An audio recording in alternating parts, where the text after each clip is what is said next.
Molly was a new musical based on The Goldbergs, Gertrude Berg's popular radio series about a big-hearted Jewish matriarch's shenanigans. The show opened at the Alvin Theater in 1973. Berg, who wrote the successful series, died in 1966, so the musical's creative team did not have her to lean on as they created a stage version of her story.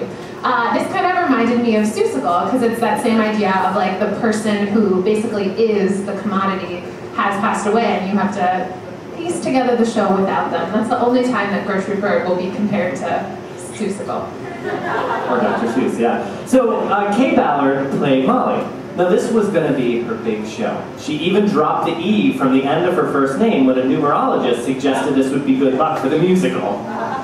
This happened a lot in Broadway musicals of like the 70s and 80s. Like everyone was going to see numerologists before previews. I guess we should try it, why not?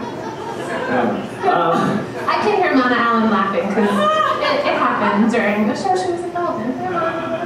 Okay, so also in the show was Eli Mintz as Uncle David. He had played the role in previous incarnations of the Goldbergs. The musical seemed a cinch for Jewish theater parties, and it had a modest budget. I love this. This is like an ad from the New York Times that's literally like, Jewish theater parties, please book now. And it shows like a thing, like we're having a Jewish theater party. Yes, it's Emma Nathan. Emma Nathan is the epitome of that, and her number. She would have loved Molly, I'm telling you. This literally has like dates blocked out that theater parties have booked, so like, be like your friends, come see Molly. Kay Ballard actually heard through the grapevine that Jerry Livingston, Louis Garfinkel, Leonard Adelson, and Mack David were writing the show. She got a copy of the script herself, and she invited the producers attached to her home in Palm Springs so that she could audition for them. That is some balls. I just said balls in front of my grandpa. Happy Father's Day. You also said balls in front of my dad. Happy Father's Day. Happy Father's Day. Yeah, we did. I wrote on the script. We can't forget. We have a couple of fathers in the show tonight, and a lot of fathers in the room, and as well as the fathers we named. I would also like to give a shout out to a special father with perfect, if it only even runs a minute, attendance, Mr. Castellanos. Congratulations. So there's a Happy Father's Day shout out from us. Happy Father's Day to Clive Barnes. Great. As Clive Barnes said about Miss Kay Ballard later in his review of the show, not even a White House electronics expert could have worked harder. The songwriter Mack David is also known for his hits, including Rain, Rain, Go Away, Bibbidi Bobbidi Boo, and my personal favorite, the Shirelles' Baby It's You. The show had a 3-week tryout at the Schubert in Boston, where director Paul Aaron was replaced by Alan Arkin. Other potential show doctors brought in were Michael Bennett and Bert Shevelove. Arkin didn't have much experience with musicals, but he just had a hit with Neil Simon's Sunshine Boys, proving he was good at giving an audience good 1930s Jewish. Specific skill, apparently. Many noted that Kay Ballard wasn't Jewish. She was an Italian-American from Cleveland, but it didn't bother the majority. Richard Watts said, "Miss Ballard may not be Jewish, but she is just right for the part of Molly, playing it with the winning charm we have come to expect of her. Molly isn't a blockbuster, but would probably have been wrong if it had been attempted to be." On a similar note, Ethan Morden said, "Molly had potential, as long as every show needn't be follies."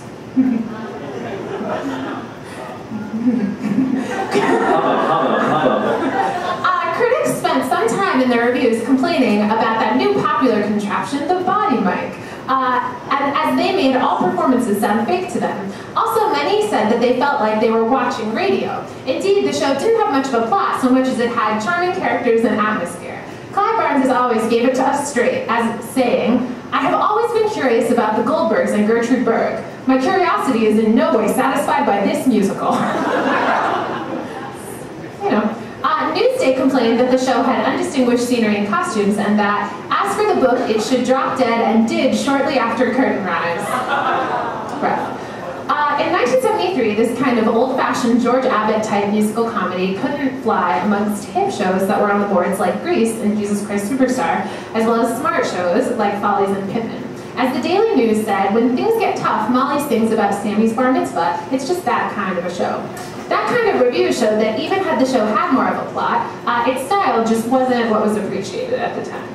In addition, All 4 writers were making their Broadway debuts, and it was hard to have a show based on Gertrude Bird where she wasn't even present to write it, let alone star. Molly was the most devastating because Kay Ballard seemed destined to have her own Mame or Hello Dolly, but she never got it. The show did have its fans, and after seeing Molly for the 4th time, comedian Soupy Sale sent 24 cream pies to Kay Ballard with a note that said, "You know how much I enjoyed the show. You have my permission to use this on any critics who didn't." That's Soupy Sales. The character Molly Goldberg's signature greeting was, "Yoo-hoo!" So the producers arranged a promotional tie-in. Anyone who bought tickets in advance at the box office got a free bottle of Yoo-hoo. Critic Brendan Gill didn't appreciate the show's repellent 30s tenement settings and costumes. They were just trying to honestly present, what was happening in Molly's life, but, he wrote, "The Alvin was designed by the distinguished theater architect Herbert J. Krapp.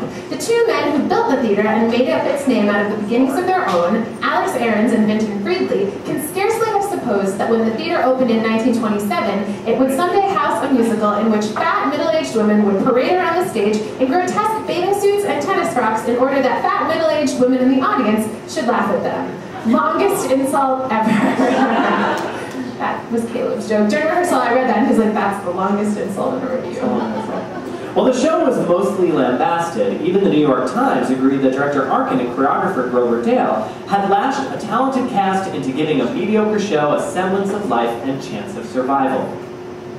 Not exactly sending roses, was he? He also said, "There are incidental pleasures."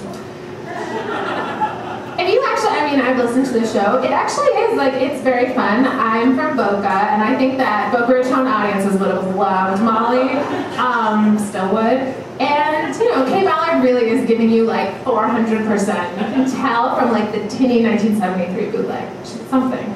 And there are some very good songs. The show played 40 previews and 68 performances. Ted Chapin was 22 years old when he began working on Molly.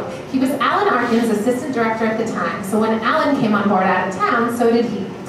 It was quite a different experience from being out of town with Follies we imagined 2 years earlier.